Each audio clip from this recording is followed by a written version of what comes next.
उत्तर प्रदेश के सोनपुर गांव नाम का एक शांत और खुशहाल गांव, जहां की सुबह पक्षियों की चहचहाट और खेतों की ताजी खुशबू से होती थी। इसी गांव के चौराहे पर एक छोटी सी दुकान थी, जिस पर कभी दुखी काका के मशहूर मटन का बोर्ड लगा होता था। दुखी जी अब इस दुनिया में नहीं थे और उनकी विरासत को उनका बेटा अरुण संभाल रहा था।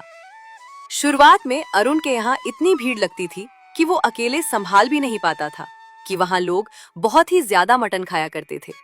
लेकिन समय के साथ स्वाद की दुनिया बदल रही थी।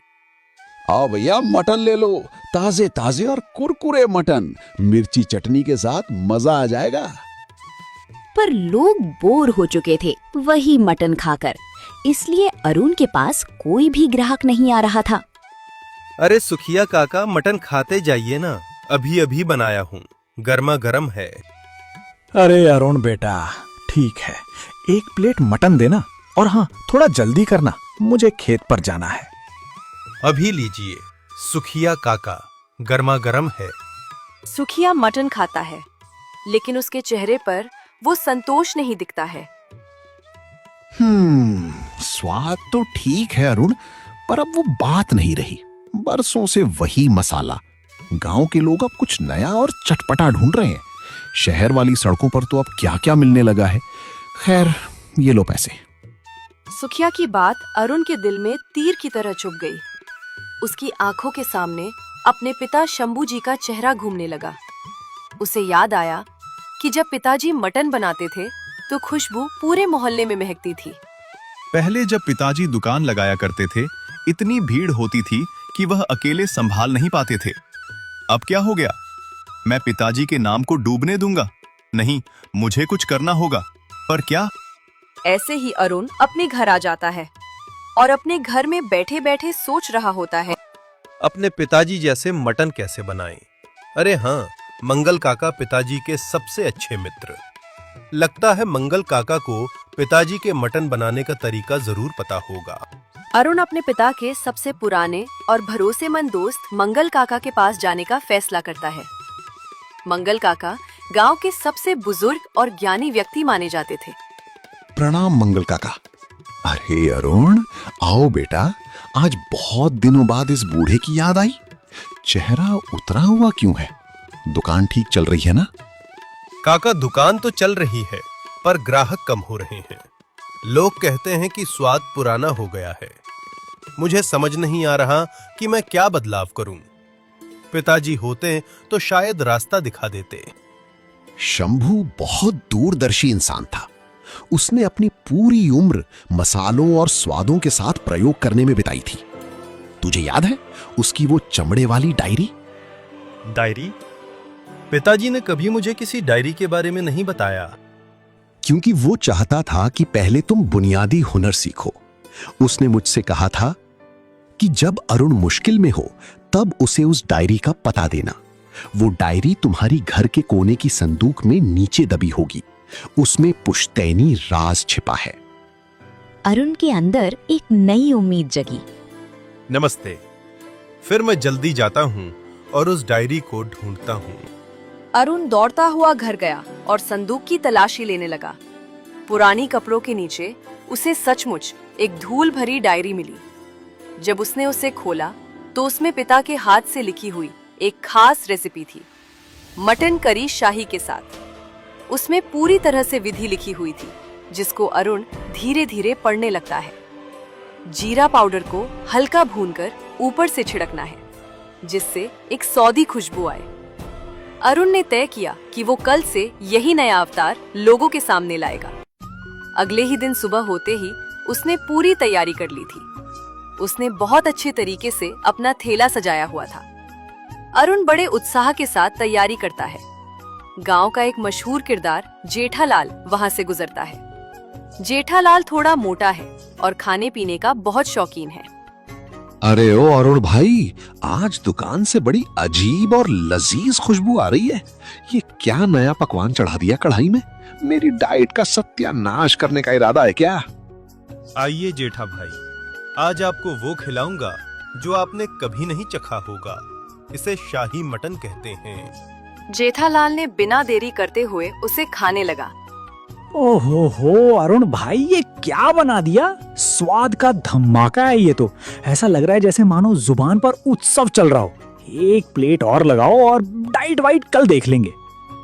जेठालाल की बातें सुनकर अरुण बहुत खुश हो जाता है, क्योंकि उसने अपने पिताजी की रेसिपी को सही तरीके से बनाया था। देखते ही देखते जेठालाल की बातों से पूरे गांव में खबर फैल गई। अरुण की दुकान के बाहर फिर से वैसी ही भीड़ जुटने लगी जैसी शंभू जी के समय में होती थी।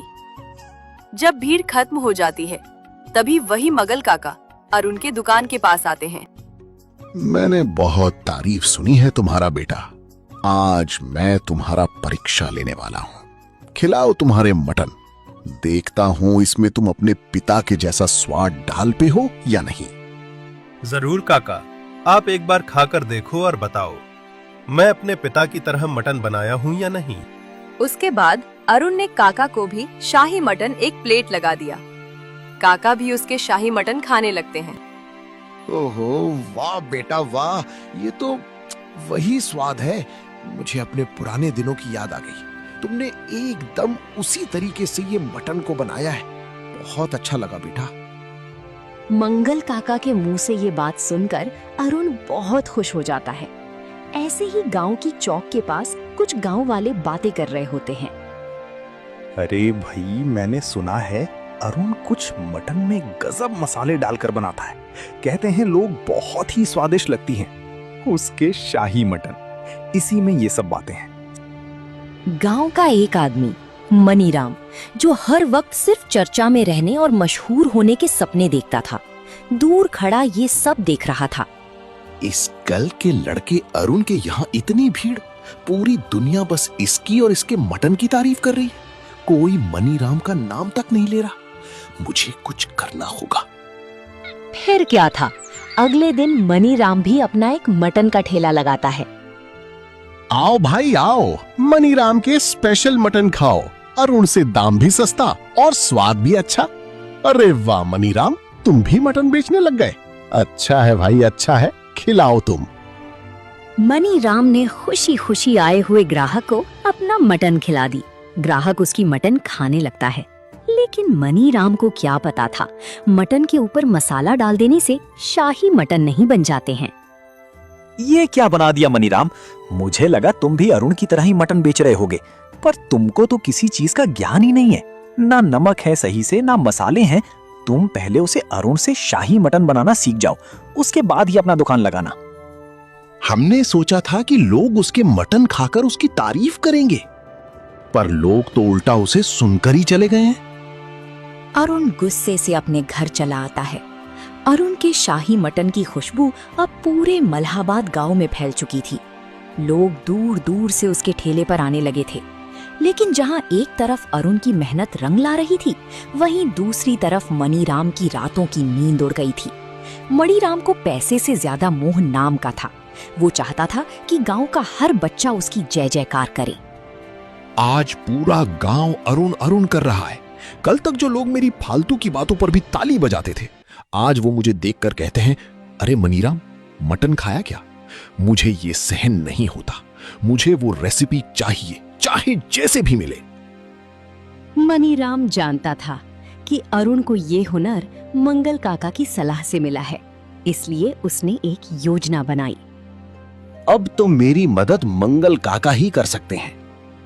वो हाथ में फलों की टोकरी लेकर मंगल काका के घर पहुंचा, मानो वो बहुत बड़ा सेवाभावी हो। प्रणाम काका, आज आपकी याद आई तो सोचा कुछ फल लेता चलूं।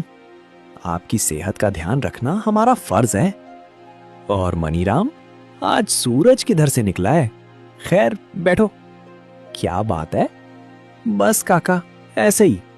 वैसे सुना है आपने अरुण की बड़ी मदद की है। उसकी दुकान पर तो मेला लगा रहता है। क्या जादू सिखा दिया उसे? अरे नहीं बेटा, कोई जादू नहीं है। वो तो उसके पिता शंभू की मेहनत है। शंभू ने अपनी बरसों की मेहनत एक डायरी में लिख छोड़ी थी। मैंने तो बस अरुण को उस डायरी का पता बताया था जो उसकी पुरानी संदूक में थी। अच्छा, तो पुरानी संदूक। वाह काका, आपने तो पुण्य का काम किया। अच्छा, अब मैं चलता हूँ, कुछ काम याद आ गया। दोपहर का समय था। अरुण अपनी दुकान पर व्यस्त था और घर पर कोई नहीं था। मनीराम ने घर के अंदर प्रवेश किया और संदूक ढूंढ निकाला। उसने जल्दी जल्दी डायरी की तस्वीरें अपने दिमाग में छाप ली और खास तौर पर मटन का गुप्त मसाला और लाल चटनी की रेसिपी याद कर ली।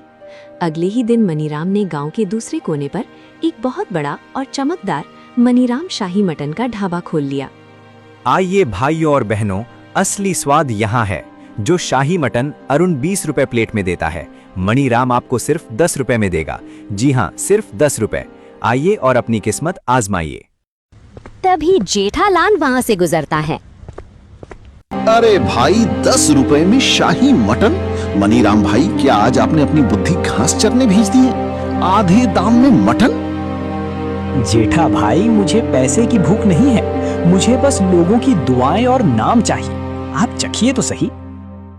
मनीराम भी अरुण के स्टाइल में मटन थोड़ा और उसके ऊपर मसाला डाले और जेठा जी को दे दिया।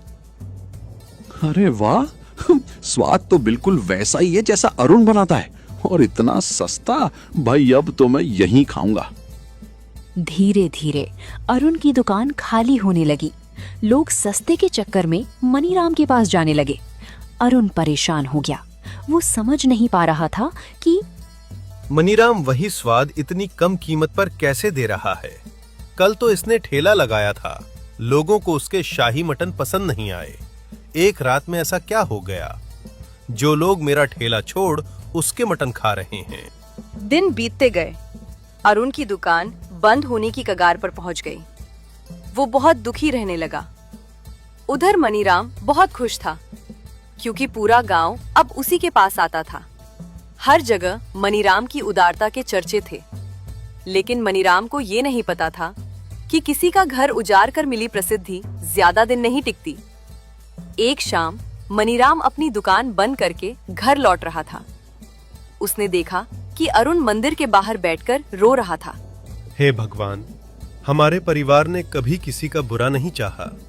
मेरा अकेला बंद होने के कगार पर है। अब घर का खर्च कैसे चलेगा? उस डायरी की बदौलत ही तो उम्मीद जगी थी, पर अब तो वो भी हार गया। मनीराम के दिल में एक टीस उठी। उसे याद आया कि कैसे अरुण के पिता शंभू ने बचपन में उसे मुफ्त में मटन खिलाए थे। उसे एहसास हुआ कि नाम कमाने की भूख में उसने एक सच्चे इंसान का रोजगार छीन लिया है। अगली सुबह मनीराम अरुण की दुकान पर पहुंचता है। मनीराम भाई, आप यहाँ, आपके दुकान पर तो भीड़ होगी। आप यहाँ क्या कर रहे हैं? मुझे माफ कर दो, मैं एक बहुत बड़ा बेवकूफ हूँ। आप क्या कह रहे हैं? सच तो ये है कि मुझे मटन बेचने में कोई दिलचस्पी नहीं थी। मुझे बस फेमस होना था। मैंने मंगल काका की बातों को सुनकर तुम्हारी डायरी से वो रेसिपी चुराई थी, ताकि सब मेरी तारीफ करें। पर कल तुम्हें रोते देख मेरी आंखें खुल गईं। मनीराम भाई, नाम मेहनत से कमाया जाता है, दूसरों को गिराकर नहीं। मैं जानता हूं अरुण, आज से मेरी दुकान बंद। मैं लोगों से कह दूंगा कि असली हुनर तुम्हारे पास है। अरे ओ मनीराम, तो तुम ये जालसाजी कर रहे थे, पर तुम तो स्वाद के चोर निकले। छोड़िए जेठा भाई, मनीराम भाई को अपनी गलती का एहसास हो गया है, यही बड़ी बात है। उस दिन के बाद से मलिहाबाद में फिर से खुशियां लौट आईं। अरुण की फिर से चल पड़ी और मनीराम अब अरुण का पार्टनर बन गया। मनीराम अब ग्राहकों का मनोरंजन करता और अरुण स्वाद पर ध्यान देता। मनीराम को प्रसिद्धि भी मिल गई और अरुण को उसका सम्मान।